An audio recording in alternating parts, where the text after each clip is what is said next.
In this video, we talk about how to strap in a copier and a finisher effectively to minimize the damage. So, this has already been strapped in. As you can see what we did here. A couple of things. You look at the screen angle first.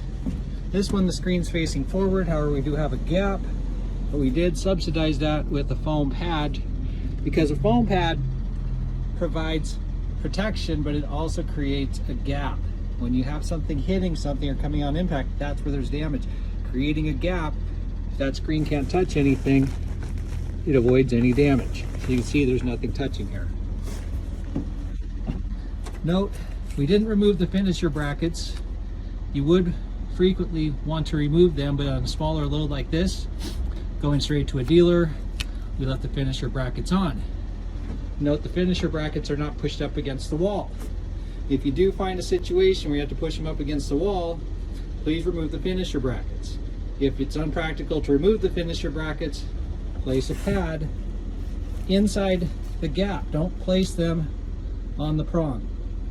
The reason is the prong will puncture the pad, and that results in foam pads getting torn up like they have been there.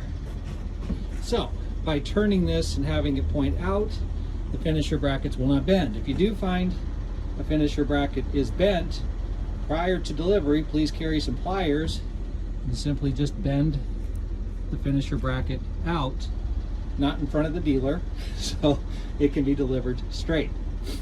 Now in this situation here, I did two straps. I did a red strap first on the copier.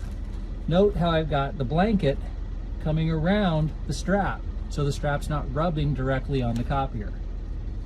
And that's strapped in. That's a little more secure, right? I tightened it up a little bit more, but the buckle is here behind.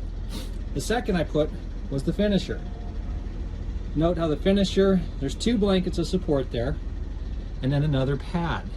Now I used the blanket is still touching, this finisher is corner boarded, and I did a second strap. This is a yellow strap, it's a little bit bigger. It's been put on, it's not as tight. Finishers are very fragile, so if you tighten the finisher up too much, you'll bend the frame. If you try to strap the copier and the finisher together with one strap, what's going to happen is the weight of the copier, when the van or truck accelerates, the G forces of that machine are going to push back, and it's all going to come onto this frame here. So G forces 1G doubles the weight. If that's a 300-pound copier plus the weight of the finisher, say 100, that's 600 or 400 pounds. Multiply that times 2, that's 800 pounds of pressure right here. That's why these finishers bend. So by this red strap holding, as you can see, it's holding the copier's weight. The separate weight now, this is just supporting the finisher. So the finisher frame is not going to bend. I also placed a foam pad in here. You probably can't see it. See right there. That's creating a little gap. So the little cam buckle in here doesn't damage either machine. There's nothing pushing on it. So again, that's what it should look like.